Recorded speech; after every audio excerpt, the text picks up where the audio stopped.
Hi, welcome to a review. Today, I'll be reviewing the trailer for 50 Shades Freed.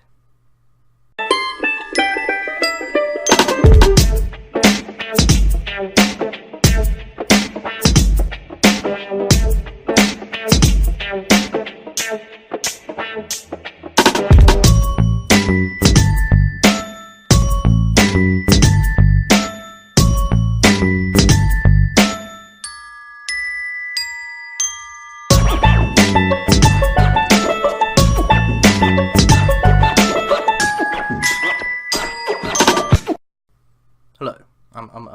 I'm just gonna. Whew. Things warm. I already had that, but don't expect props for future reviews all the time. Yes, I am going to be reviewing 50 Shades Freed, the trailer. Why? Well, it doesn't come out actually until the 14th of February, as far as I'm aware, since it said it comes out on Valentine's Day. But I will be reviewing the trailer, which is already out. So it starts looking over the skyscrapers, fair enough. They go forward, stroke of the hair, pretty standard stuff. Then it's very clear that they are married now. I'm not entirely sure whether that happened in the previous film or not. I haven't seen it. Universal Pictures, standard logo. Then going forwards, obviously there's the luxurious life where he's rich, so they can do pretty much what they want. Ab shot, obviously. Then bath shot. Then there's the kink section where which is, I believe, the main reason that it's popular. Anastasia Steele now has her own office. Good for her. I guess she's grey now. They have a house. Woo! But coming up soon, architect. Boo. That's not good. Because hand touch. She's not happy with that. He's a bit awkward. Same again. But now she's learnt, no man. No sassing. Just straight to the point. Fuck that bitch. Then more of the Red Room kind of stuff, because it's bound to happen a lot. Sass and a wink. She is becoming a switch, more so than a sub, I would guess. Now, interesting thing, they're being followed. Bit of an action scene here, which I think's a cool switch because on the thing, because, well, it's more than just the sex stuff. Though obviously, given the shower scene, this is pretty obvious that they're still featuring that relatively heavily. Just now they've got more than just that. There's also the fact that she's also a businessman now, and has a gun. Very interesting. And wedding vows come into it. This bit, though. Pun. Don't miss the climax. Hilarious stuff. Absolutely hilarious. And, yeah. Personally, I think the trailer for this one is better than the trailer for the two previous. Simply because the first one, it's not the best. I've seen the first movie. It wasn't great. Then again, I tried to read the first book. It also wasn't great. The second one, haven't seen it. I worked at the cinema during its release, however, and it was hugely popular. So, well, it probably was alright. I don't remember watching the trailer for that one, however. I watched the trailer for the first one before I went to go and before I watched the actual thing. But, yeah. Trailer for this one is pretty good. As far as trailers go, they've got the don't miss the climax pun. Can't complain about that.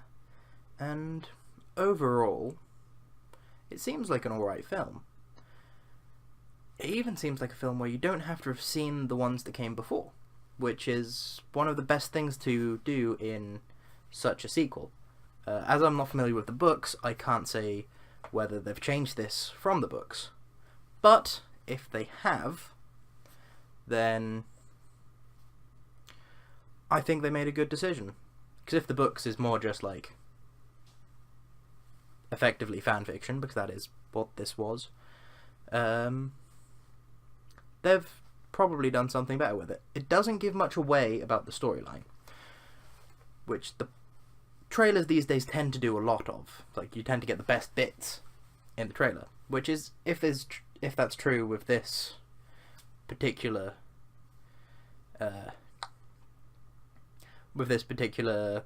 trailer. That's the word I was looking for. Well, I do have to say, probably not going to be a very good film. But if they've done it tactically and just given you enough to interest you in it, more so than they would the other films, because they do have the few red roomy parts, which is what the series is renowned for, then yes, it will probably be alright. Because they've got those parts, so they'll get their repeat viewers. They probably would anyway, but they'll get their repeat viewers. Then they also have the car bit. They got a gun. They got the knife bit at the end. There we go. And they're releasing it on February, which I'm not entirely sure if that's what they've done for the other two. I know they did it for one of them. Don't remember. I think they did it for the one before. So like the second one. I don't know whether they did it on the first one, because I didn't watch that until, well, after it was already released to video. Me and my then girlfriend watched it on the DVD, because they bought the DVD because they liked it. Anyway, how would I rate it? Well, out of the 6 Pokeballs, as it's a trailer, I would say it's capped off at a maximum of 4. Simply because trailers can only be so good. No, that's a lie. Out of the 6, I would probably give it about 4. Not because it's an amazing trailer or even anything like that, because trailers can be amazing. I can't think of any off the top of my head, but a trailer surely could be as good as the film itself, because trailers, you just have to look at different parts, different aspects. There's not going to be the same story arc necessarily. There's not going to be the conclusion, because that would ruin the film. As far as trailers go, though, better than most, because, as I said, most trailers, they give a lot away. The music choice is pretty standard, but, as I said, the variety of what they display in their trailer is quite good, and, well, they don't give too much away, but it's still interesting. They lead you on with some pretty nice shots. I'm hoping that in the actual film, which I probably won't watch, but still, I'm hoping that for the people who do watch it, they expand upon the scenic views, because you can see that they have travelled to exotic locations in the world. It would be nice to get good shots of those. The landscapes, rather than just the people. Though it is a very, obviously, character-oriented series. So yes, I would give it 4 Pokeballs out of 6, which would mean, if I remember my old review, my previous review, which would mean I prefer this trailer to the whole of the Hunger Games book series. Anyway, that's all from me. I would like it, if you liked it, please like. But subscribe, share, bell. I also have a Patreon and GoFundMe. If you would like to go visit them, the links should be in the description. And I will catch you cats on the flip-flop. A goodbye.